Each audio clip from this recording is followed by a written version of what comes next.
2022학년도 국민대학교 시각디자인과 합격한 학생의 제안작을 리뷰하도록 하겠습니다. 이 학생은 수능 100분위가 92%였습니다. 영어 포함해서.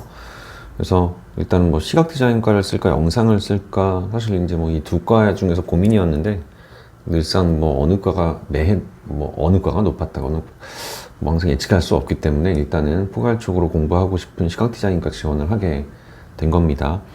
국민대학교 유형은 약 6개월 정도 준비를 했습니다. 원래 기초 디자인 준비했던 친구였는데 일단은 뭐 성적도 6월 모의고사 이후로 잘 나왔고 어느 정도 뭐 국민대라든지 더 상위권 학교 목표로 할 수 있을 것 같다는 생각에 일단 그렇게 준비를 하게 된 겁니다. 주제를 한번 살펴볼 수 있도록 하겠습니다. 주어진 대상을 관찰하여 특성을 파악하고 조건에 맞게 창의적으로 구성하시오. 주어진 대상은 비닐 투명 랩이죠. 랩과 연필깎이 그리고 투명한 물통, 집게. 그러니까 공예 계열에서도 집게가 나왔고 그 다음에 이 둘째 날 디자인과에서도 집게가 출제가 됐네요. 그리고 크레올라. 표현재료는 크레올라, 색연필 12색 플러스 펜, 모나미 볼펜, 톰보우 연필.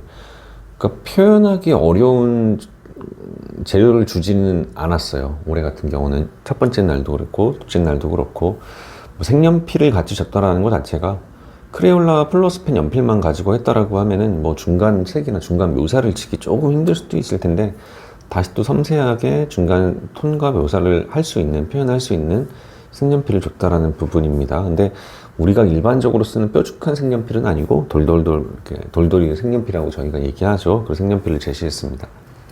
조건을 살펴볼게요. 물병 1개를 포함한 제시물 2가지를 선택하여 랩 안에 넣고 나머지 하나는 밖에 배치하여 표현하시오. 국민대학교가 기초디자인 유형을 처음 만들었을 때 거의 이제 첫 해에 나왔었던 유형의 문제가 그 당시에 이제 지퍼백이었죠. 지퍼백 안에 뭐 수건이라든지 뭐 물병이라든지 이런 것들을 넣고 거기에 비춰지는 어찌 보면 굴절되는 모습을 표현하시오라는 문제가 출제가 됐었죠. 그러니까 그거와 조금은 더 유사하게 했습니다. 물병은 원형을 유지하고 크기 비율 그대로 표현, 물을 밖으로 빼지 말기. 꼭 이 단서 조건을 지켰어야 됐죠.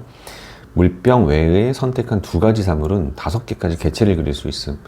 첫째 날도 그렇고 뭐 볼펜을 몇 개, 10개 이내로 사용해야 된다. 둘째 날도 소재에 대한 사물 개수나 이런 부분까지도 학교에서 정해준 겁니다.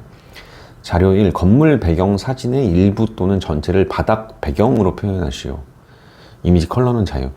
국민대학교 조영대학 그 로비, 그 건물이죠. 건물의 사진을 이미지로 제시를 한 겁니다. 연필깎이 내부 연필가루 심지, 크레올라 박스 표현은 금지. 국민대학교도 그렇고 건국대학교도 그렇고 명확하게 무엇은 해도 된다. 무엇은 꼭 하지 말아라는 거를 정확하게 제안을 하는 게 어찌 보면은 상위권 학교의 주제 트렌드라고 보시면 될 것 같습니다. 합격한 학생의 제안작을 드디어 한번 살펴볼 수 있도록 하겠습니다. 랩이 이게 그냥 비닐이 아니라 약간의 끈적끈적한 부분이 있기 때문에 물체에 닿았을 때 싹 붙는 그런 면이 생기죠. 그런 거에 대한 표현을 얼만큼 디테일하게 사실적으로 할 수 있는지. 근데 그 부분이 굉장히 잘 표현이 된 그림이고요. 집게가 서로 양쪽의 랩을 잡고 있고, 그러니까 탄력을 가지고 있고, 그 안에 있는 내용물을 이렇게 정확하게 질감 표현에 맞춰가지고 표현을 했다라는 게 어찌 보면은 끈기 있게 마무리까지 그림을 잘 끌고 갔다라는 좋은 예시인 것 같습니다. 그리고 특징적으로 이제 좀 부각하고 싶은 부분을 의도적으로 색상을 표현을 하고 한 물체이더라도 조금 그 안에서의 거리감을 유도하기 위해서의 어쩌면 그레이시한 표현을 한 물체 안에서 같이 동시에 준비함으로써 아무래도 조금은 더 거리감이라든지 포인트 개념에 대한 부분을 잘 유도를 했다라고도 보여집니다. 표현력도 굉장히 우수한 학생이고요. 안정적으로 화면 구성을 해내는 능력도 굉장히 좋은 우수한 학생이었습니다. 어떤 주제를 다루던 간에 큰 기복이 없었던 게 이 학생의 큰 장점이었던 것 같아요. 뭐 조합을 하라고 하더라도 특출나게 아이템을 뭐 신기하고 재밌게 잡는 능력은 없지만 되게 구조가 튼튼하게 잘 잡았던 학생이었고요.